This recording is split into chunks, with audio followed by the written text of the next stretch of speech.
sejam bem-vindos a mais um Bloco de Notas. Hoje temos connosco Padre Jardim Moreira, presidente da Associação Rede Europeia Antipobreza.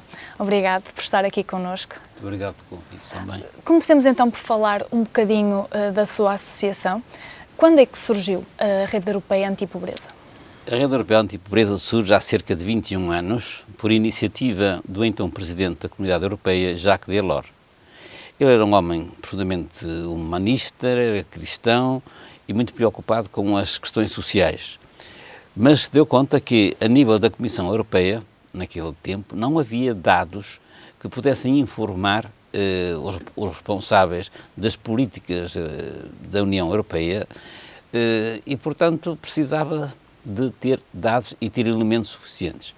E então convocou representantes dos vários países, na altura éramos 12 países apenas, e fomos a Bruxelas, constituímos a Rede Europeia Antipobreza e eu fiquei encarregado por eleição, não foi por mérito particular, foi a eleição dos 12 representantes portugueses que estavam lá, de todo o país e ilhas, que me elegeram para presidente português. E então, a partir daí, procurei implementar em Portugal uma rede que pudesse ser uma estrutura organizada que pudéssemos não só trabalhar e sensibilizar aqui no país a realidade da pobreza, como também depois ter elementos capazes para fazer chegar a Bruxelas, para influenciar as políticas europeias. E como é que funciona a associação? Que atividades fazem para combater a pobreza? Bom, a pobreza, nós achamos que a pobreza não se combate exclusivamente com as formas assistencialistas. São as mais comuns e hoje, neste tempo de crise, é sempre as pessoas mais sensíveis àquilo que é mais imediato, que é a sopa, que é o arroz, que é as batatas, que é não sei o quê. Simplesmente essa resposta é uma resposta imediata e necessária para que as pessoas não passam fome, não morram de fome e mantenham ao menos a capacidade biológica para subsistir. Simplesmente é necessário que as pessoas saiam dessa situação, desse buraco em que possam ter caído. A pobreza por sistema é sempre o resultado da injustiça. E, portanto, se não se vai resolver a pobreza nas suas causas, nas suas origens, quer dizer que, normalmente, ficamos a dar sistematicamente apoio à pobreza em vez de a solucionar. Isto é, os próprios pobres ou excluídos são convidados, na nossa perspectiva e no nosso trabalho, a serem eles também formados, informados, capacitados, para eles próprios encontrarem um projeto de vida para poderem sair da pobreza, da injustiça a que foram mergulhados. É preciso educar um bocadinho, portanto, educar entre aspas, formar, exatamente como disse, para que arranjem, portanto, um motivo para voltar a viver independentes. De ser ser-se pessoas e sintam coragem para lutar numa sociedade que fazem parte. E sentir que também fazem parte da sociedade, porque dizer que estão excluídas, dizer que estão fora e que deste sistema social e, portanto, que ninguém lhes liga. São pessoas de segundo e terceiro grau. Não, é preciso que eles entrem ativamente e sintam um orgulho também de ser gente. E sintam também orgulho e vontade de participar na construção da sua própria dignidade.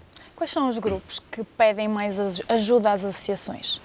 O grupo, propriamente, não Sim, entendo. Mas a nível, são mais os idosos, são pessoas que procuram ajudar mais as crianças, são as associações mais ligadas a que campo? Olha, isso não é melhor responder de outra maneira. Quem são os pobres em Portugal? E normalmente, por exemplo, não se fala disto. O maior número de pobres portugueses são crianças. Portugal é o país que vai à frente na Europa com maior índice de crianças pobres. Portugal tem 24% de crianças pobres.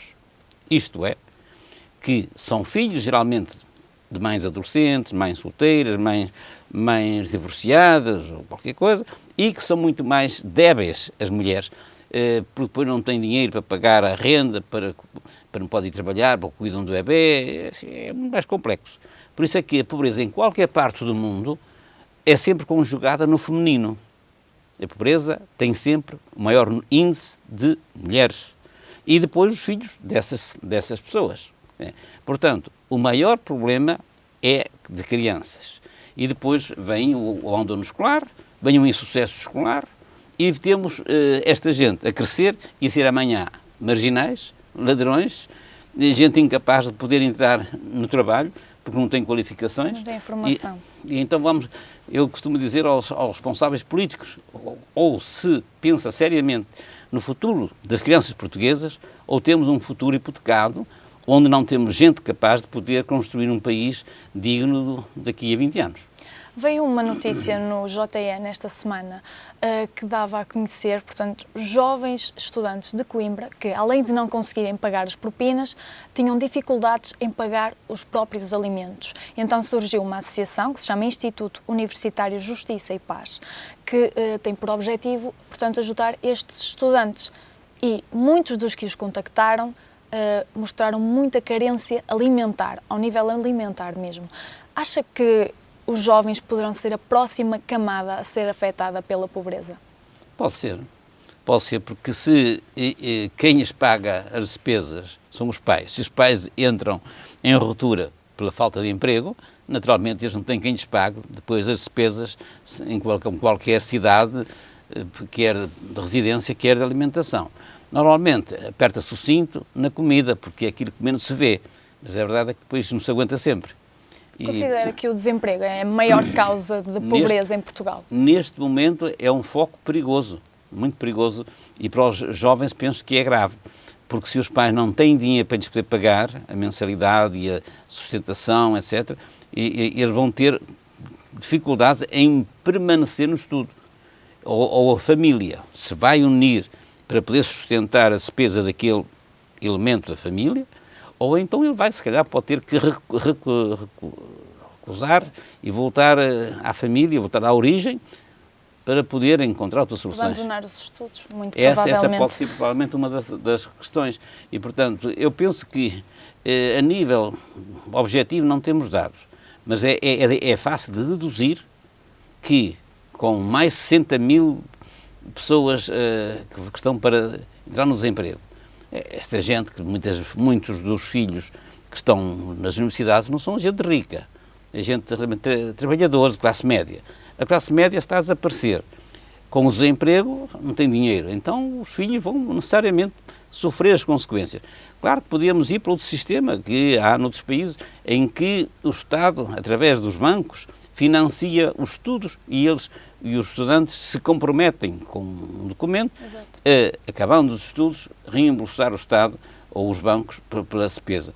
Mas isso penso que ainda não está completamente estudado entre nós, porque a crise bateu de uma forma genérica e global e, portanto, isto cada um tem de resolver os seus problemas como puder. E penso que não há uma resposta organizada para os estudantes, que me parece que era importante pensar. Desde quando é que tem sentido um aumento dos pedidos de ajuda?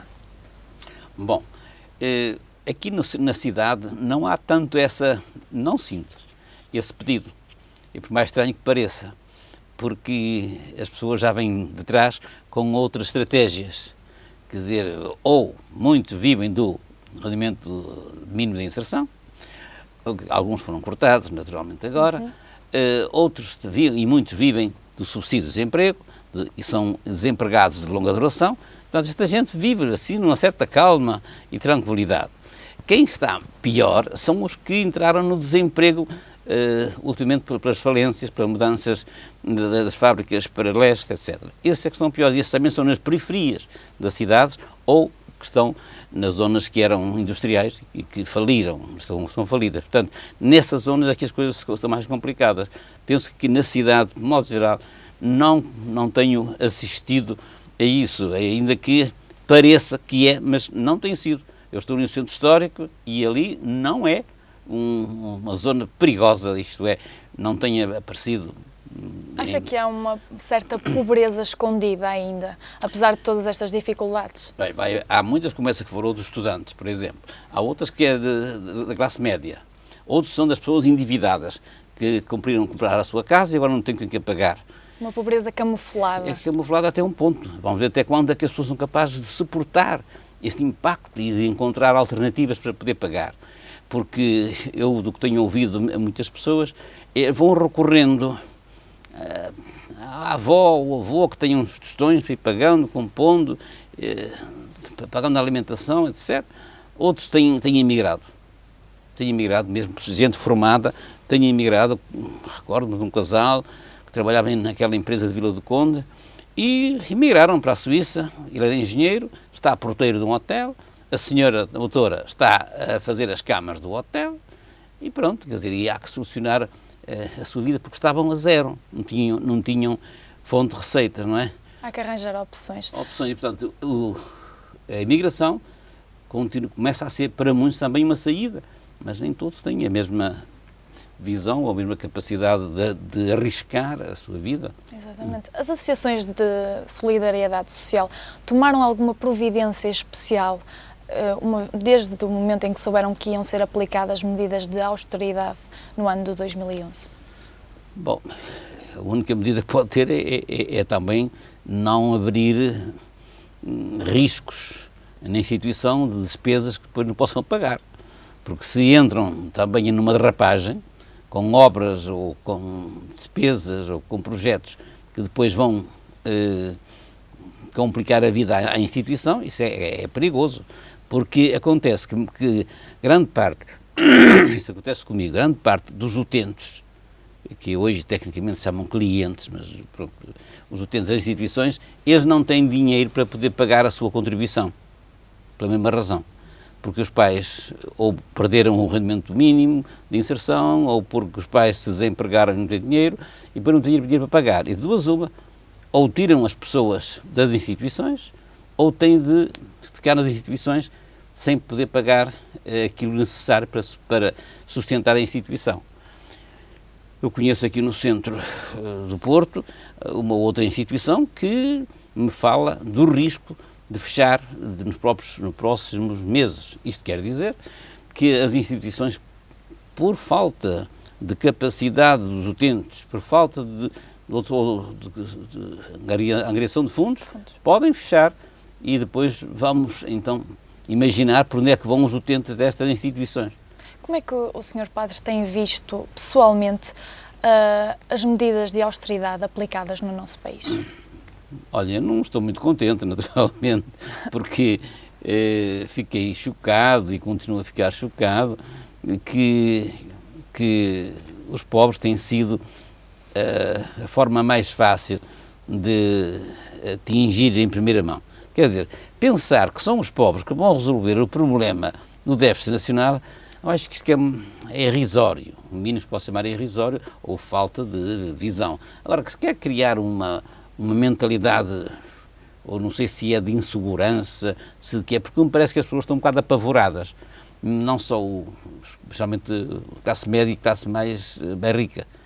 Eu vejo que os mais ricos estão apavorados, porque chegam a pôr a hipótese de uma bancarrota, e se vai à bancarrota o dinheiro que eu tenho no banco, fico sem ele, fico sem nada, como é que vai ser isto? Quer dizer, esta insegurança, esta situação cria o medo.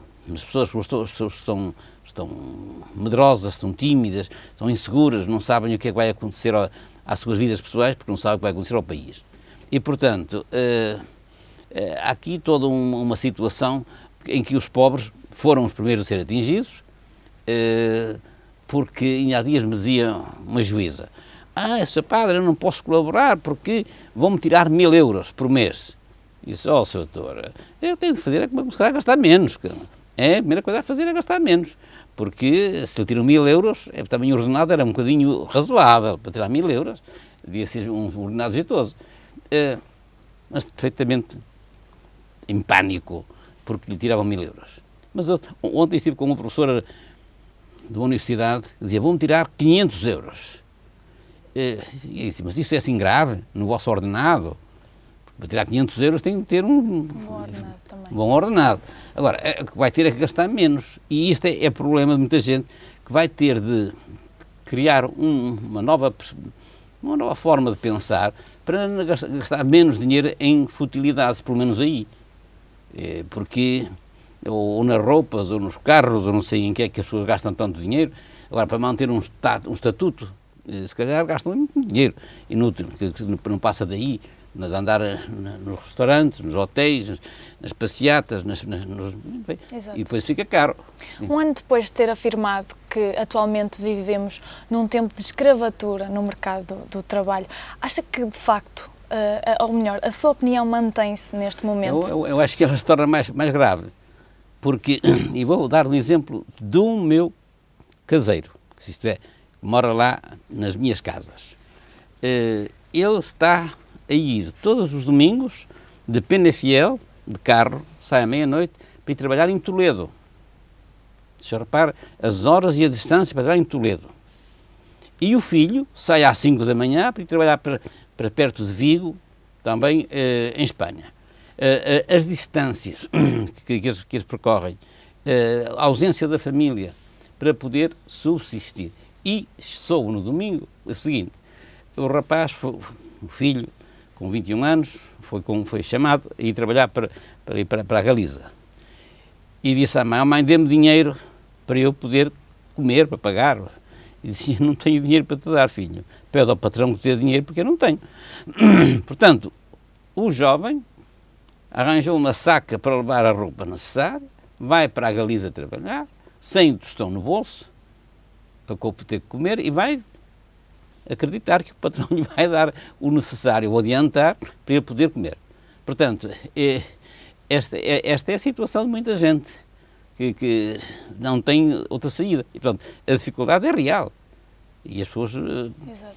E depois sucede ainda o outro problema, são os intermediários. Porque o intermediário que leva para Toledo vai ficar com mais verba do que vai dar aos seus empregados. E, portanto, há aqui toda uma exploração desta gente, que isto é uma escravatura nítida, não é? Exatamente. Mas numa altura em que se fala tanto de pobreza, acho que não podia deixar de lhe fazer uma questão, que é o seguinte: uma das missões sociais da Igreja é combater a pobreza. Aliás, vemos vários padres que vão em missões para outros países, mas como é que justifica, por exemplo, os grandes empreendimentos elaborados pela Igreja, como por exemplo a Basílica de Santíssima Trindade em Fátima, que custou cerca de 70 milhões de euros? Não é um pouco contraditório? Vemos o lado, portanto, das pessoas que se dão para combater a pobreza e vemos um lado um pouco mais com ostentação. Como é que explica estes dois lados? Às vezes não se explica, sabe? Quer dizer que, se calhar, a Igreja, e a Igreja somos todos nós, mas a Igreja não tem tido a sensibilidade de cuidar dos pobres, porque também enferma da mesma mentalidade coletiva. Isso, a pobreza, o Estado que paga, porque eu já pago os meus impostos. Ora bom, a Igreja não recebe, a Igreja como tal, não recebe dinheiro dos impostos, não é? Mas a Igreja como tal tem uma missão, como disse, e bem, a primeira missão é de anunciar o amor de Deus a toda a gente, e depois de pôr em prática. E a prática é a partilha dos bens. Uma das formas é partilhar. E essa partilha dos bens não foi prática do passado. Eram as conferências vicentinas, lá com as suas esmolas e tal, e dando pequenos apoios.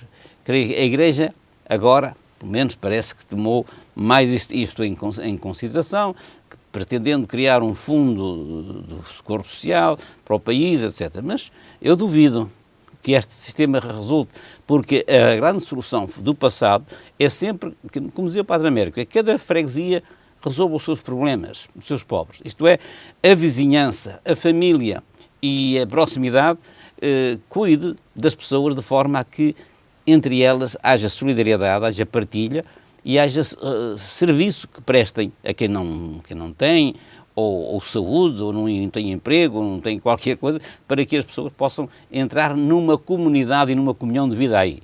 Isso aí acho que a Igreja deve fazê-lo, mas a Igreja somos todos, nesse aspecto, porque eu não acredito numa Igreja de padres, acredito numa Igreja de cristãos. E então uma todos, comunidade. Comunidade, e não apenas os padres, que isso é uma Igreja clerical, que não é essa a Igreja de Jesus Cristo.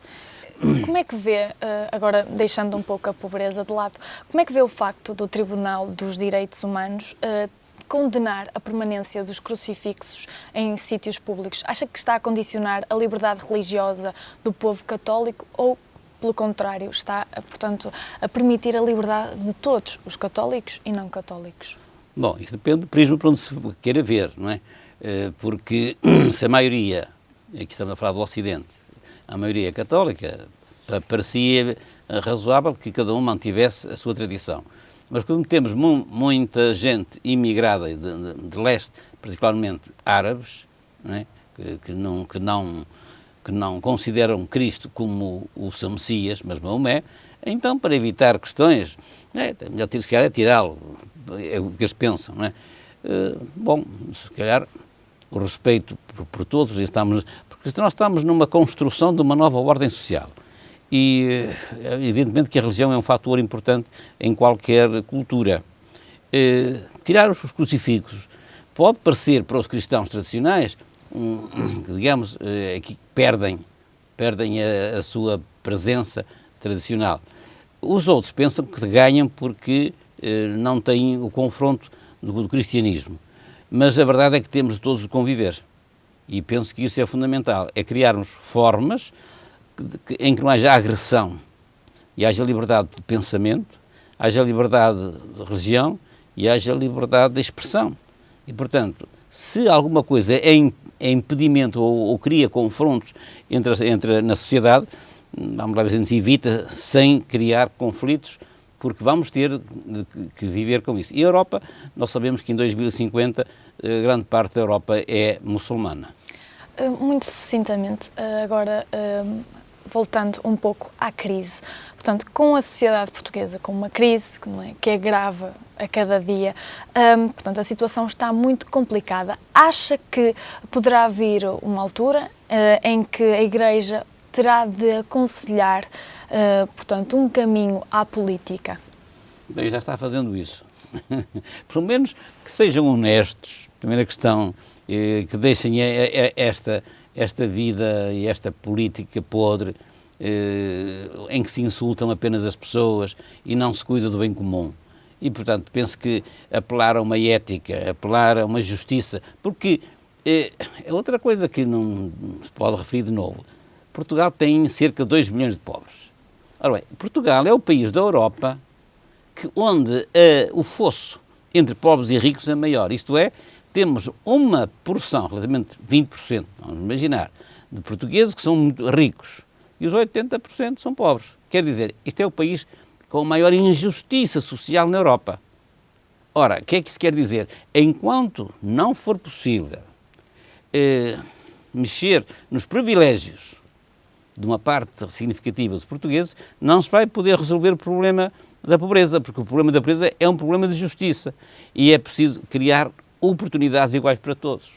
E, portanto, o problema é sério, porque ou todos vão pensar e que devem ceder nos seus, enfim, nas suas formas mais ricas para que se crie um país mais justo, ou podemos caminhar lentamente, ou não sei como, para um conflito violento. Isso não sei. Muito bem. Por fim, e muito rapidamente, acha que os portugueses ainda têm esperança de que este cenário se pode alterar?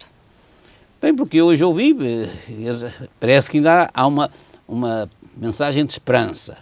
Bem, a esperança sempre vai manter. Quer pague mais ou pague menos depois a dívida, né? Agora, hoje ainda parece que há uma réstia de esperança de que os portugueses poderão assumir o pagamento da sua dívida sem recorrer ao exterior. Agora, se não pagar agora desta forma, apenas com recursos internos, for preciso pedir a recurso externo, pode demorar mais. Mas o povo em si ainda tem uma réstia de esperança de que isto poderá mudar? O povo acredita sempre que o povo, até porque o povo sacrifica-se, quase de uma forma silenciosa.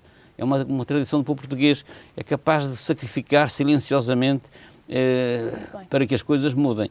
E eu acho que este silêncio, por um lado é positivo, por outro lado é negativo, porque é necessário que todas as pessoas façam uma análise crítica, se organizem, expressem a sua vontade e o seu projeto, porque temos de construir uma sociedade e um país novo. Muito obrigada pela sua presença, chegamos ao final. Obrigado, nós voltaremos para acrescentar mais notas ao seu blog. Fique bem.